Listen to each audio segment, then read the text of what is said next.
রিজিকের পেরেশানি আপনার ভিতরে ঢুকিয়ে দিয়েছে।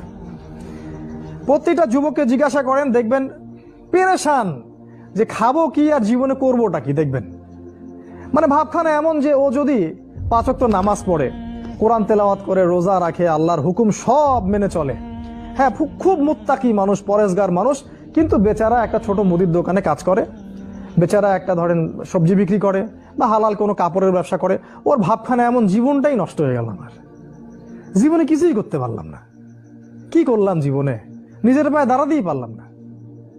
এই যে কনসেপ্টটা মাথার মধ্যে ঢুকিয়ে দিয়েছে, এটা ওই পশ্চিমাদের থেকে আসছে আর কি।